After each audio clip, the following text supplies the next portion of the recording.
The Great Fart War of Spudville. In the lush rolling hills of Vegfrutopia, where the soil was rich and the sun kissed every leaf and rind, fruits and vegetables lived in harmony. Carrots danced with cherries in the breeze, apples swapped stories with eggplants under shady trees, and the air was always sweet with the scent of ripe camaraderie. The potatoes, sturdy and brown, served as the vegetable warriors, stoic, dependable, and always ready to mash any threat. Across the orchard divide, the watermelons reigned as the fruit warriors, juicy, bold, and prone to dramatic seed spitting showdowns. It was a goofy green paradise until one fart changed everything. Our story begins with Wally Watermelon, a plump green striped goofball with a heart as big as his head, which was saying something since his head was roughly the size of a prize winning pumpkin. Wally was the kind of fruit who'd roll into a room and accidentally knock over a stack of turnips just to get a laugh. He was a dunderhead, no question. Once he tried to juggle zucchinis and ended up with one lodged in Elder Asparagus' ear. But Wally's mission was clear: spread joy no matter how sticky the situation got. One fateful day, word spread through the vines that a funeral was to be held in Spudville, a quaint potato hamlet nestled between the broccoli badlands and the pear plains. The fallen was a beloved vegetable named Granny Parsnip, a wizened old root who'd spent her life tending to the needy, whether it was patching up a bruised peach or knitting tiny scarves for shivering baby carrots. Her passing brought fruits and vegetables together in a rare show of unity. Potatoes stood shoulder to shoulder with pineapples, and onions wept openly beside oranges, their tears mingling in a bittersweet puddle. Wally, never one to miss a gathering, rolled into Spudville with his usual bounce.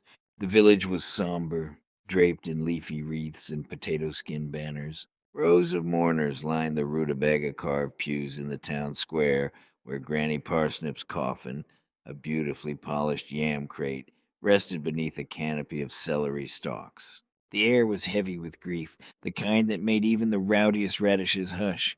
But Wally saw gloom and thought, challenge accepted. For 30 minutes he bumbled through the crowd, trying to lighten the mood. Hey, Potato Pete, why'd the carrot cry? 'Cause it lost its stalking buddy. He guffawed, elbowing a stone-faced Spud. Silence. He tried impressions next, wobbling like a jello mold to mimic Elder Asparagus tripping over a grape. A few fruits snickered, but the vegetables glared, their eyes hard as unripe avocados. Desperation crept in. Wally juggled some loose Brussels sprouts, dropped 'em. He told a knock-knock joke about a banana, forgot the punchline. The mourner's patience thinned like a peeled onion. Finally, cornered by his own flop sweat, Wally decided it was time for the big guns. Desperate times call for desperate measures, he thought, grinning like a melon on the verge of mischief. He sucked in a deep breath, puffed out his rind, and unleashed a loud, wet, explosive fart that rattled the celery canopy and sent a flock of pea-pod pigeons flapping into the sky. The stench hit like a tidal wave of overripe compost. Imagine a blend of sour grapefruit, moldy cabbage, and a hint of regret. It rolled over Spudville, seeping into every crevice, curling the leaves of the mourners' wreaths, and turning the air a sickly green. For a split second, silence reigned. Then chaos erupted. What in the name of sweet potato pie? Roared General Tater Tot, a grizzled potato warrior with eyes like russet marbles. His tuberous fists clenched as he stomped toward Wally. The vegetable crowd bristled. Cauliflowers puffed up in indignation, beets turned redder than usual, and a gang of surly yams muttered about fruit disrespect. Even the usually mellow zucchinis picked up pitchforks made of broken corn stalks. The fruits, however, rallied to Wally's defense. He was just trying to cheer us up, shouted Pippa Pineapple, her spiky crown quivering with loyalty. Yeah, lighten up, you starchy stiffs, added Barry Banana, peeling himself into a fighting stance. The watermelons, ever dramatic, formed a seed-spitting squad behind Wally, who was still giggling and fanning the air like it was a grand performance. but the vegetables weren't having it. That fart was an assault on Granny Parsnip's memory, bellowed Colonel Collie Cauliflower, shaking a floret fist. You fruits have gone too far this time.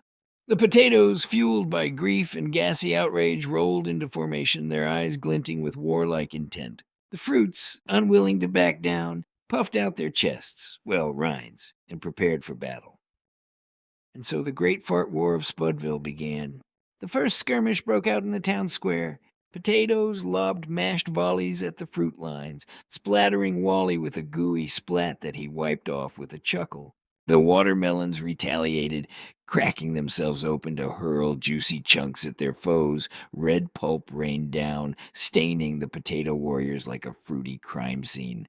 Pippa Pineapple launched her spiky leaves like throwing stars, pinning a yam to a barn wall, while Berry Banana slipped and slid across the battlefield, accidentally tripping a squad of radishes into a muddy ditch. The vegetables fought back with gusto. General Tater Tot led a charge of sweet potato cavalry, their orange hides gleaming as they trampled a platoon of grapes into a sticky purple mess. The onions unleashed a tear gas assault, peeling back layers to make the fruit sob uncontrollably. Take that, you seed-spitting clowns, cackled a celeriac soldier, hurling dirt clods at a retreating kiwi. Wally, still oblivious to the chaos he'd sown, rolled through the fray, shouting, "Hey guys, let's turn up the beat and squash this beef." His puns only enraged the vegetables further. A rogue rutabaga tackled him, pinning him beneath its knobby bulk until Pippa Pineapple yanked it off with a well-aimed spike. By sundown, Spudville was a mess, strewn with pulp peels and mashed tubers. The fruits retreated to the pear plains, licking their wounds and juice, while the vegetables fortified Spudville with carrot stick barricades. Wally, bruised but unbroken, sat atop a hill, scratching his rind. Well, he mused, at least they're not crying anymore. And so the war raged on, a goofy, gooey clash of pride and produce. Would peace ever return to Vegfruitopia? Or would Wally's next brainstorm say, a belching contest only ripened the rift? Only time and a lot of fertilizer would tell.